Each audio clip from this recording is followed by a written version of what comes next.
Hello everyone and welcome to my channel, and today I'll be reading a multi-character expositioner by me, so let's get into it. Neuvillette. Neuvillette has noticed the exhaustion and fatigue etched onto your face, and gently takes your hand in his. Are you feeling tired, my dear? He asks, concern evident in his voice. You nod, leaning into his side for support, due to a secluded spot beneath a towering oak tree. He spreads out a soft blanket on the grass and sits down, patting the space beside him. Come sit with me, he says, his eyes filled with affection.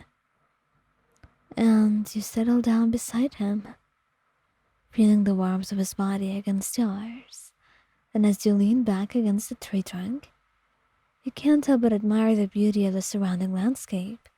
He may not be the person to go out a lot, but he truly knew how to pick his spots. It's so peaceful here, you say, your voice barely above a whisper, and Neuvillette nods in agreement, his fingers gently tracing circles on the back of your hand.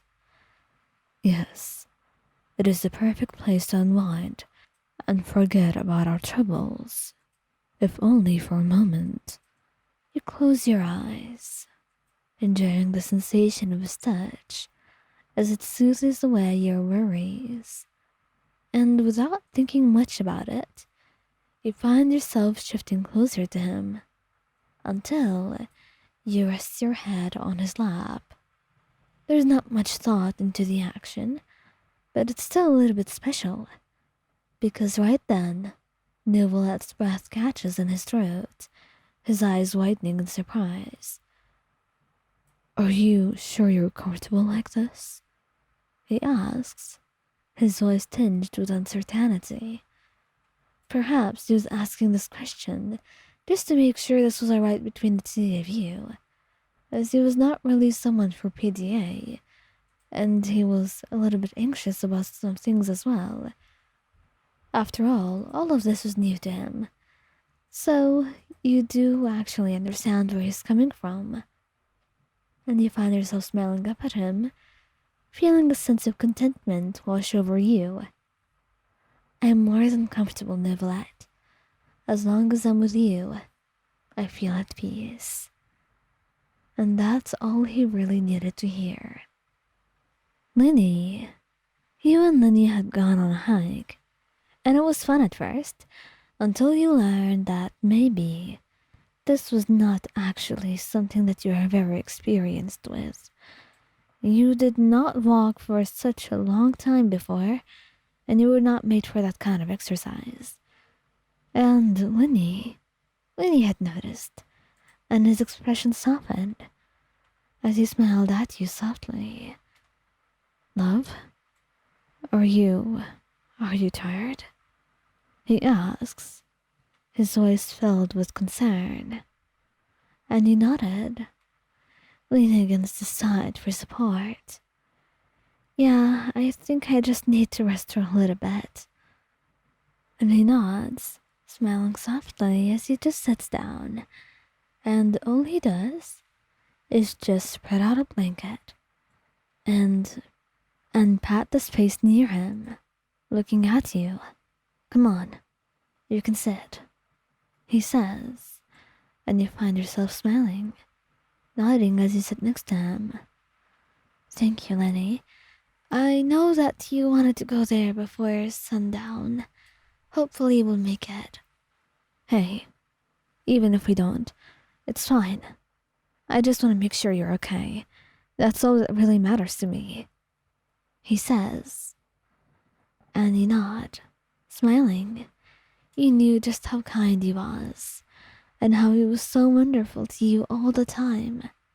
There was nothing in the world that could make you forget about that. So instead, you just rest your head on his lap and close your eyes, finding yourself feeling a lot more peaceful and happy. Even with the fatigue just plaguing your body, your mind was at peace, with Lyney here by your side. It was all that you truly needed. And maybe, just maybe, not getting there before sundown would not be all that awful. He was enjoying the stew. And if he were to be quite honest, the side of his face was much better than anything else. Child, sometimes you could be very busy, and that meant you would barely get the chance to be with him for weeks at a time. And right now was one of these days where I'd finally come back to you after being gone for weeks. And you were relieved. You were happy to see him again. And maybe because of that, you felt a little bit more clingy than usual. The atmosphere was peaceful. And as you sat down on the couch right beside him, a smile spread across your face. And it was mirrored back on his own. You look wonderful, Wyon. I really missed you. I missed you too, child. It's been a while. I was kinda afraid. You took too long on that mission. He smiled softly, blushing. Even though it's very faint, you still notice it. You were worried about me? That much? Of course I worry about you. What else would you want me to do?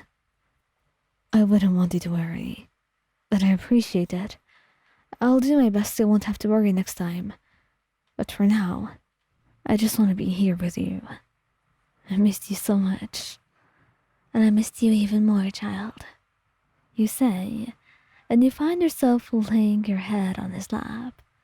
And that brings a big satisfied smile on his face as he runs his fingers through your hair. To him, this is all what peace means. This is all that he thinks of, besides his siblings and his family. And it's really all he wants to get back to, after he's done with all the things that he does. You're his definition of a home away from home. He can find that within you. And wherever you are, he would feel welcome and safe and happy.